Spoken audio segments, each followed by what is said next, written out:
Mon père, bonjour. Bonjour. Vous êtes père franciscain. Est-ce que vous pouvez vous présenter complètement le nom et là où vous exercez votre ministère? Oui, je m'appelle Georges Sangue et je suis frère mineur de l'ordre des frères mineurs franciscains, connu comme ça. Et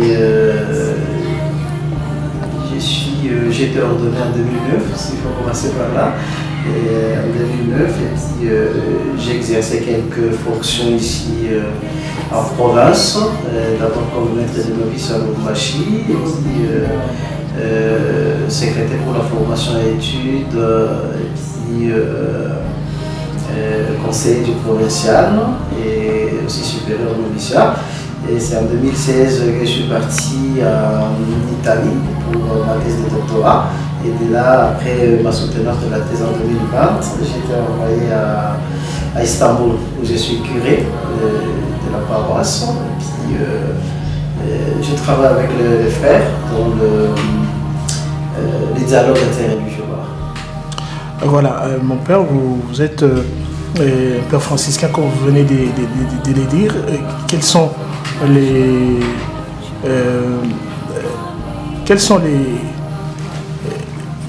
les différents problèmes auxquels vous faites face étant catholique dans un pays à 99% musulmans? Quels sont les obstacles, quels sont les problèmes auxquels vous faites face là-bas? En fait, problème comme tel, il n'y en a pas, s'il faut dire la vérité, mais seulement la façon d'exercer son ministère comme prêtre catholique. Vous savez, comme vous venez de le dire, à 99%, oui, 8,9 même, on peut dire comme ça, sont des musulmans. Et donc, ce n'est pas facile. D'abord, c'est un pays laïque, mais nous ne sommes pas permis de prêcher la bonne nouvelle, de sortir avec des insignes religieux. Et donc, nous ne pouvons pas parler ouvertement Christ en dehors de notre maison. Bon, s'il faut parler, on a la liberté de parler à l'église, au couvent, au salon, mais pas sur la rue, ça serait vu comme le prosélytisme. Mais à part ça, bon, je crois qu'il y a une tolérance, surtout à Istanbul, où c'est presque l'Europe, ce n'est pas des fanatiques musulmans, donc c'est un pays aussi sécularisé en quelque sorte. Ah, voilà, comme cela n'est pas la question aujourd'hui, nous allons parler de la philosophie sur l'environnement et ses contours. Par rapport à ça, est-ce que, et avant d'ouvrir le débat, avant de laisser la parole au secrétaire général académique, le professeur Edouard, pouvez-vous nous dire quelque chose par rapport à ces thématiques? Alors, la pensée philosophique sur l'environnement, et je crois qu'aujourd'hui, le philosophe est mieux placé, entre autres aussi notre discipline, mais je crois que la philosophie aussi est mieux placée pour aborder cette question sur l'environnement. Et comme vous le savez, et le contexte de la crise écologique, parce que la question écologique, la question environnementale naît dans un contexte de la crise écologique.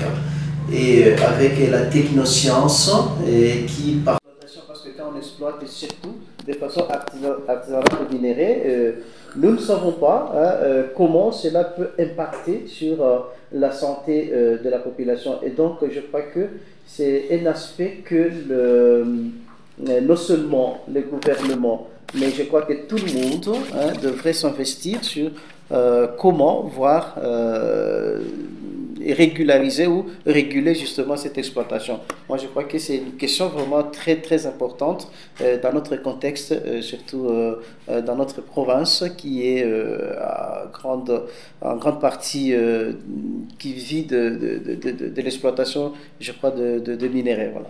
Je crois de minéraux. Par quoi faut-il commencer si la pensée philosophique doit être définie comme étant des réflexions systématiques qui sont orientées vers l'homme et vers sa situation dans le monde? Pensez-vous qu'il faut s'attaquer directement à l'environnement de l'homme immédiat ou bien comme pensée justement systématique, je crois que la philosophie parle toujours à partir de. Donc on ne peut pas parler à partir de nulle part, mais au moins à partir de. Alors, je crois que là où il faut commencer, c'est justement au niveau de la conscientisation de l'homme. Parce que ici, le travail, le professeur a dit que bon, le contexte n'est pas le même, mais je crois que les réalités sont presque les mêmes, mais dans les contextes différents. Là, par exemple, où je suis, nous avons initié un centre sur les dialogues avec les musulmans, avec les autres églises, pour parler ensemble de la question de l'environnement. Donc là, parce que la question de l'environnement ne concerne pas seulement les chrétiens ou les musulmans ou je ne sais pas qui, c'est la question de l'homme. Et là où nous avons commencé, c'est justement pour éduquer la conscience. Et aujourd'hui, quand on parle de l'écologie intégrale, beaucoup plus, on veut qu'on puisse arriver à éduquer la conscience écologique. Donc, que nous puissions prendre conscience d'abord des problèmes. Aujourd'hui, moi, je me suis toujours posé la question, par exemple, quand nous parlons de l'écologie et quand les autres parlent de l'écologie, est-ce que on parle de l'écologie parce qu'ils ont entendu parler qu'il y a un problème écologique ou bien c'est parce qu'on se rend compte du problème? Et moi, je crois que peut-être il faut appliquer la méthode socratique pour arriver à faire découvrir à la personne les problèmes que nous avons. Donc, que nous prenions conscience d'abord des problèmes pour dire qu'il y a un problème. Alors, ce problème, comment nous allons faire? Et je crois que c'est quand on veut éduquer justement l'homme, surtout à prendre conscience de cette conscience écologique, excusez-moi, cette reprise. Alors je crois que c'est là, que c'est par là que nous devons commencer. Donc par éduquer, donc l'éducation est très très importante pour moi. Aujourd'hui, si nous voulons parler, ou bien pas éradiquer, mais au moins ne fût-ce que aborder cette question de l'écologie, du problème écologique. Vous êtes en train de toucher, je crois, aux questions liées à l'anthropologie philosophique. Je souhaite que nous puissions cerner.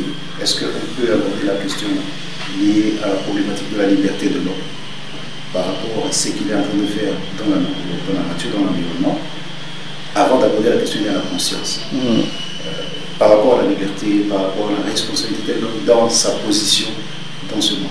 Qu'est-ce qu'on peut dire? Alors, à mon avis, je crois que c'est un problème lié. Aujourd'hui, je crois que si nous allons en train de séparer les domaines, et je crois que nous aurons beaucoup de problèmes. Aujourd'hui, je crois que les problèmes sont liés. Quand nous parlons de la liberté, c'est vrai. La liberté, on peut définir d'abord la liberté. La liberté, c'est quoi? Et je crois que la véritable liberté, c'est faire ce qui est bien. Donc, ce qui est bien. Donc, je suis libre quand j'arrive à faire ce qui est bien, parce que là, je n'aurai pas trop de calculs. Si je voudrais faire quelque chose de mal, je ferai beaucoup de calculs. Alors, je parle de la conscience, de l'éducation à la conscience, qui ne commence pas avec des personnes déjà plus âgées, mais je crois que quand nous parlons de l'éducation de la conscience, cela commencerait à partir déjà de l'enfance. Parce qu'aujourd'hui, la question, par exemple, comme ça se passe en Europe ou ailleurs, nous allons dans des écoles, parfois devant les enfants, devant les jeunes qui seront des adultes de demain. Parce qu'aujourd'hui, la question est traitée sur base de l'éthique du futur. Comme dit très bien Jonas, il parle de l'éthique du futur.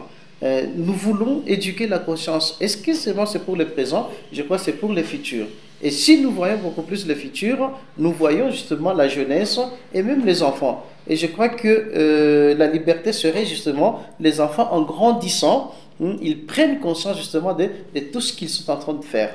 Et je crois que c'est pourquoi je voudrais traiter la question de façon interdisciplinaire. Je pense, pendant que vous êtes en train d'échanger avec nous sur la pensée philosophique, en rapport avec l'environnement, les questions de l'environnement et ses contours, une idée me vient à l'esprit, c'est l'action de l'homme politique dans le processus décisionnel, tel que nous voyons les législateurs, le Parlement, ceux qui prennent des décisions à chaque instance. Est-ce qu'ils ont aussi une responsabilité par rapport à cette question de l'unité? Alors, la responsabilité, je crois, est pour tout le monde. Et c'est vrai, il y a ceux qui prennent, parce que la question de l'environnement, il y a, on peut dire l'écologie politique, il y a l'écologie religieuse, il y a l'écologie même anthropologique, s'il faut le dire, mais économique aussi, et aussi en droit. Et donc, je crois que la responsabilité est pour tout le monde.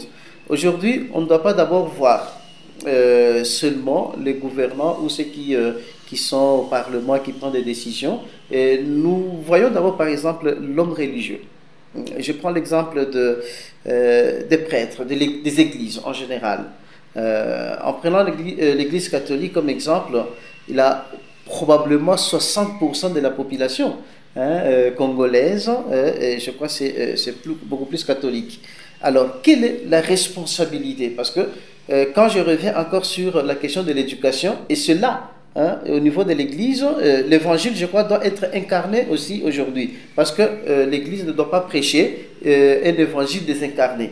Et aujourd'hui, quand on parle d'un évangile qui est incarné, c'est justement incarné dans des questions écologiques. Alors, quelle est la responsabilité, par exemple, des églises aujourd'hui?